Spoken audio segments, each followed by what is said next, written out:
Assalamualaikum, hai Bray, balik lagi di channel YouTube Haritriana. Kali ini kita akan membahas spoiler film yang berjudul A Classic Horror Story. Film ini rilis pada 14 Juli tahun 2021.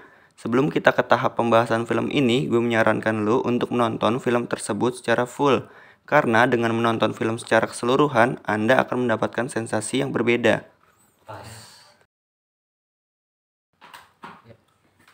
Di film kali ini, Netflix memiliki satu lagi film horor yang membuat bulu kudukmu berdiri. Kali ini dari Italia berjudul A Classic Horror Story. Film ini ditulis oleh Roberto De Feo, Paolo Stripoli, Lucio Besana, David Bellini, dan Milo Tisone, dan disutradarai oleh Roberto De Feo dan Paolo Stripoli. Film ini dibintangi oleh Matilda Lutz, Will Merrick, Julia Sobol, Peppino Mazzotta, Cristina Donadio, Francesco Russo, dan Alida Baldari Calabria, serta masih banyak lagi pemeran aktor lainnya. Di awal kisah, kita diperlihatkan dengan seorang wanita yang sedang berbincang di telepon dengan ibunya. Wanita tersebut bernama Elisa. Dalam perbincangan dengan ibunya menyuruh Elisa melakukan operasi aborsi untuk kehamilannya, sebab ibunya melarang Elisa untuk mempunyai anak.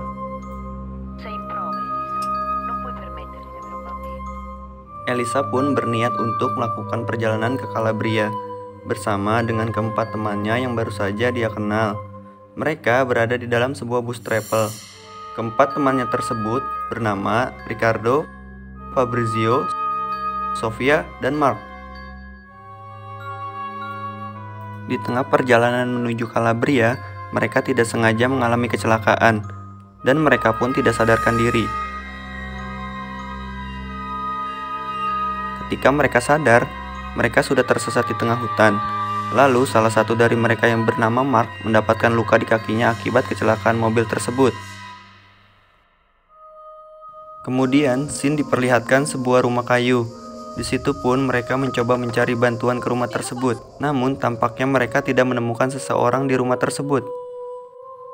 Lalu Ricard dan Fabrizio mencoba mencari bala bantuan di sekitar hutan tersebut. Tapi tiba-tiba di tengah jalan mereka berdua menemukan sebuah kejanggalan di tengah hutan. Kemudian scene berganti ke Elisa yang berada tepat di depan rumah kayu tersebut. Lalu Elisa dan teman-temannya memeriksa ke dalam rumah tersebut.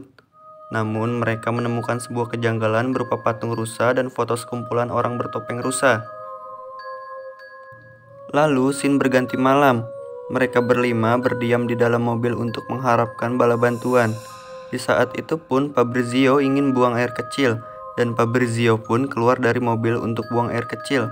Namun saat dia buang air kecil, Fabrizio seperti melihat seseorang. Scene langsung berganti ke Sofia dan Elisa yang mencoba untuk memasuki rumah tersebut, guna untuk mendapatkan bala bantuan. Namun di saat mereka melihat pintu menuju atap rumah tersebut, tiba-tiba Fabrizio datang menghampiri Ricard untuk memberitahu bahwa dia melihat sesuatu di hutan tersebut. Lalu mereka berdua pun langsung menuju ke rumah tersebut, dan Fabrizio pun menyuruh Elisa untuk masuk ke atap rumah. Mereka berempat pun menemukan seorang gadis kecil di dalam kurungan jerami dengan lidah yang sudah terpotong. Kemudian Elisa mendekati jendela. Di saat itu pun muncul cahaya merah diikuti suara sirene, dan nampak 3 orang bertopeng membawa Mark ke dalam rumah kayu tersebut. Kemudian scene memperlihatkan Mark yang sudah diikat di meja. Lalu seseorang dari mereka menyalakan musik agar suasana lebih dibuat dengan cara mereka sendiri, serta dimulainya penyiksaan terhadap Mark sehingga merenggut nyawanya.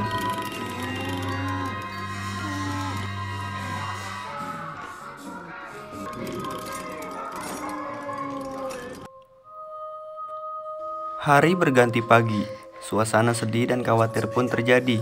Tak disangka Mark telah dibawa oleh sekelompok bertopeng tersebut. Mereka pun keluar dari rumah kayu tersebut dan melihat kondisi di sekitaran rumah. Setelah kondisi dianggap telah aman, Elisa bersama teman-temannya melakukan pelarian untuk menyelamatkan diri dari sekelompok manusia bertopeng. Di tengah pelarian, mereka tidak sengaja menemukan bangkai-bangkai mobil yang sudah hancur. Singkat cerita, mereka berdebat. Di saat mereka sedang berdebat, Elisa menghampiri gadis kecil yang berada di dalam salah satu bangkai mobil. Tiba-tiba suara sirena dari rumah kayu tersebut berbunyi. Lalu mereka pun segera berlari untuk menyelamatkan diri. Namun tiba-tiba mereka dikejutkan karena mereka kembali lagi ke rumah kayu tersebut. Mereka pun dikejutkan dengan hilangnya mobil camping. Ricard pun berdebat dengan si Fabrizio karena telah salah menunjukkan arah jalan. Singkat cerita, saat mereka sedang tertidur, suara sirena itu pun mulai berbunyi. Dan Elisa pun terbangun karena mendengar suara sirena. Hingga dia memutuskan untuk keluar. Tak disangka saat Elisa membuka pintu, dia dikejutkan dengan banyaknya manusia bertopeng. Elisa pun terkejut karena di belakang gerombolan manusia bertopeng sudah ada Sophia dan Ricard yang sudah diikat di tiang. Lalu Elisa pun langsung ditarik masuk oleh Fabrizio ke dalam rumah. Kemudian scene diperlihatkan Sophia dan Ricard yang akan dieksekusi oleh pemimpin manusia bertopeng. Lalu pemimpin manusia bertopeng memulai ritual dengan cara memotong lidah dan menjongkel mata Ricard dan Sophia untuk dijadikan ritual persembahan. Saat Elisa dan Fabrizio sedang berdua, Elisa pun mulai mencurigai Fabrizio dengan terbuktinya alat komunikasi yang digunakan oleh Fabrizio. Dan benar saja ternyata alat itu digunakan Fabrizio untuk berkomunikasi dengan manusia bertopeng.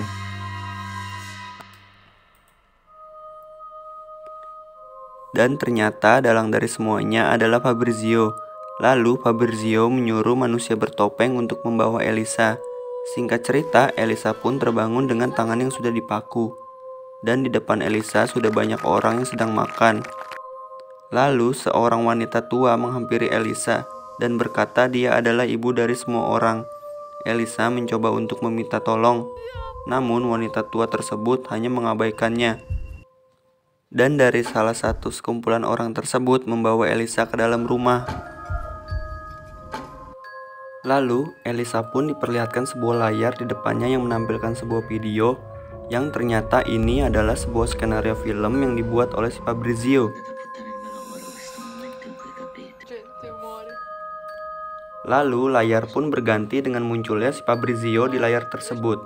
Singkat cerita, Elisa mencoba untuk melepaskan paku yang berada di tangannya, sehingga Elisa pun berhasil meloloskan diri. Saat Elisa berhasil keluar, ia melihat jasad temannya di dalam sebuah mobil. Singkat cerita, di saat Elisa sedang melihat di sekitar, tak sengaja dia mendengar Fabrizio berteriak. Elisa pun langsung menghampiri suara tersebut yang berada di dalam mobil. Lalu dia melihat ke dalam mobil tersebut. Elisa pun terkejut karena di dalam mobil tersebut terdapat gadis kecil yang ia temukan saat di atap rumah kayu. Yang ternyata gadis kecil itu adalah adik dari si Fabrizio. Singkat cerita, adik dari Fabrizio pun membuka pintu mobil dan dia dikejutkan dengan Elisa yang sudah menggunakan topeng dan menodongkan senapan ke arah adik dari Fabrizio. Lalu Elisa membunuhnya. Fabrizio pun terkejut melihat adiknya yang tewas di depannya. Fabrizio langsung lari menuju Elisa. Namun Elisa berhasil menembak kaki Fabrizio sehingga Fabrizio terjatuh dan Fabrizio mencoba melarikan diri, tapi Elisa berhasil membunuhnya. Ecco il vostro finale. Hey Bray, terima kasih telah menonton video ini. Mohon maaf bila ada kesalahan kata dan penyampaian kata yang kurang dipahami. Dan jangan lupa untuk subscribe, like, comment, and share video ini.